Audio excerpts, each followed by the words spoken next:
Boa tarde, pessoal. Meu nome é Laís Raulino e hoje a gente vai ver uma opção de substituição dos derivados do petróleo no âmbito de combustíveis pela produção de biodiesel usando algumas métricas da química verde. Bom, então no decorrer da nossa apresentação, nós vamos ver então o problema e a importância desse estudo da substituição desse material, a química verde em si, a alternativa para combustíveis usados, o artigo, 5 métricas da química verde que foram usadas na produção, a produção em si, o subproduto gerado, os resultados de acordo com o órgão regulamentador e as conclusões. Bom, então, atualmente, o cenário mundial da indústria ele está extremamente dependente do petróleo. E nós sabemos que o petróleo é um combustível natural. Portanto, é uma fonte natural que, se for usada desenfreadamente, a gente pode, quem sabe, algum dia perder essa matéria-prima natural, porque o tempo de renovação desse material é muito longo. Outro problema que a gente enfrenta com a utilização do petróleo como matéria-prima é a grande liberação de dióxido de carbono e monóxido de carbono no ambiente quando feita a sua queima, né, para ter os seus derivados. Então a gente tem a grande emissão desses dois gases, que são gases tóxicos tanto para os seres humanos quanto para o ambiente também. Outra questão que a gente encontra muito é a grande quantidade de derramamento de petróleo nos mares quando é feito seu transporte. E com esse derramamento a gente tem a contaminação de uma grande quantidade de água e pode ser uma situação mais agravante ainda quando o petróleo ele entra em contato com o solo, né, podendo contaminar então até os lençóis freáticos. Então, por esse motivo, é muito importante nós acharmos uma substituição para os derivados do petróleo. Para essa substituição ser menos danosa possível para o meio ambiente,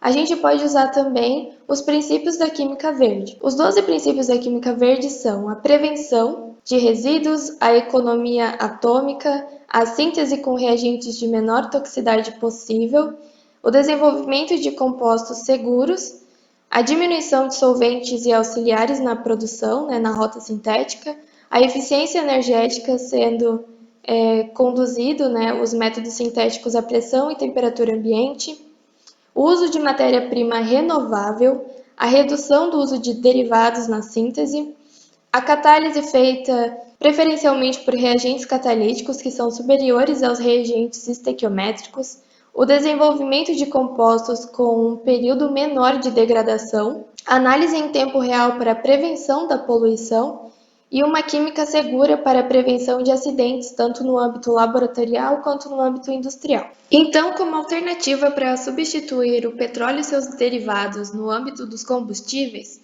nós podemos ter a formação do biodiesel, que é um biocombustível que é feito através de ou óleo vegetal ou gordura animal.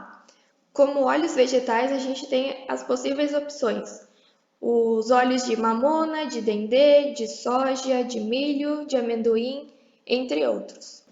Então, o artigo em questão, ele traz uma proposta, né, de substituição da gasolina e do diesel e até do etanol através do biodiesel, que é produzido pelo óleo de cozinha usando ainda, né, algumas métricas da química verde. Então, nosso artigo em questão, ele traz uma proposta de substituição desses derivados do petróleo no termo de combustíveis pela produção do biodiesel produzido por óleo de cozinha, usando ainda algumas métricas da química verde. O objetivo geral dessa proposta também é a redução dos reagentes utilizados na síntese, da energia usada para ser feita a reação, né, de preferência em temperatura e pressão ambiente, e também a redução dos resíduos gerados. Então, as 5 métricas da química verde usadas nessa proposta de substituição no termo de combustíveis foi a eficiência de carbono, a economia atômica, a eficiência de massa na reação, o fator estequiométrico e fator ambiental. Então, a primeira métrica da química verde é a eficiência de carbono, que se baseia em estimar a porcentagem de carbono que está no produto final que veio do seu reagente. Então, quanto mais igual for a quantidade de carbonos no produto do que veio do reagente, melhor vai ser a nossa eficiência de carbono. Isso vai indicar, então, que a gente vai ter uma menor geração de resíduos, de possíveis gases também. Essa é uma métrica da química verde porque muitos processos trazem a produção dos chamados greenhouse gases, que são gases que contribuem, então, para o efeito estufa, sendo eles o vapor de água, dióxido de carbono, metano, ozônio, óxido nitroso e clorofluorcarbonetos. A segunda métrica utilizada nessa proposta de síntese foi a economia atômica, que é basicamente uma rota sintética menor e que produza menos subespécies, que traz dessa vez a ideia de que todos os átomos utilizados nos reagentes devem estar constituindo o produto final. A terceira métrica que foi usada nessa proposta de substituição é a eficiência de massa na reação, que é a contabilidade então de todos os materiais utilizados nessa reação, não só reagentes e produtos. O quarto fator é o fator estequiométrico, que é utilizado em sínteses que possuem um ou mais reagentes em excesso. E como a ideia é sempre utilizar menos reagentes possíveis, se faz muito importante essa proposta de utilizar apenas o que é necessário para que aquela reação ocorra. A quinta métrica utilizada é o fator ambiental, onde é calculado o peso total de todos os resíduos gerados. Então, a proposta que é trazida pelo nosso artigo para a formação do biocombustível é feita uma reação de transesterificação com óleo de cozinha que já tinha sido utilizado nos restaurantes da faculdade onde foi feita esse estudo.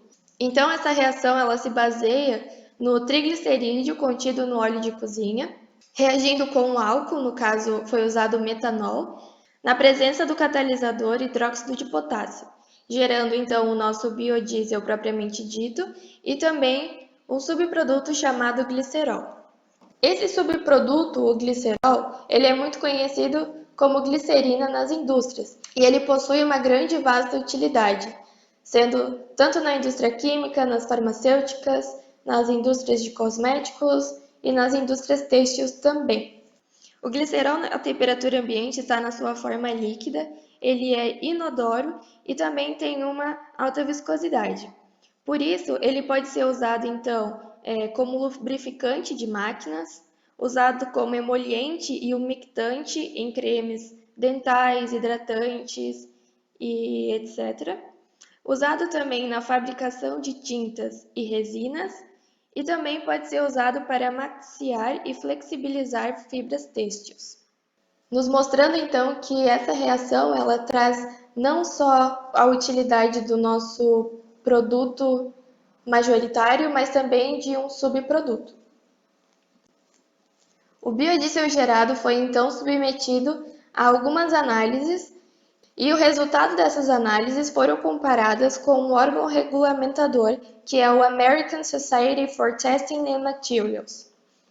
Então, analisando os dados obtidos do biodiesel e os dados requeridos para esse material, pode-se ver que quase todos os dados estão dentro do padrão, a não ser pela viscosidade e pelo flashpoint.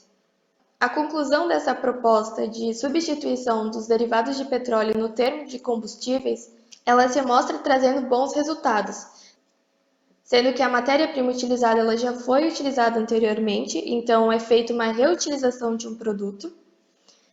Esse produto utilizado, a matéria-prima, ela é uma fonte renovável, vindo então de óleos, no caso, óleos naturais. A rota sintética utilizada e todo o método que foi feito de acordo com as métricas da química verde, tornando também economicamente favorável. O produto formado majoritariamente, que é o biodiesel propriamente dito, ele está dentro então dos padrões especificados pelo órgão regulamentador. E essa reação resulta também num subproduto que tem uma grande aplicabilidade na indústria. Sendo então essa uma reação que pode sim substituir alguns derivados do petróleo, tanto no âmbito de combustíveis, quanto na questão do glicerol, que é amplamente usado na química.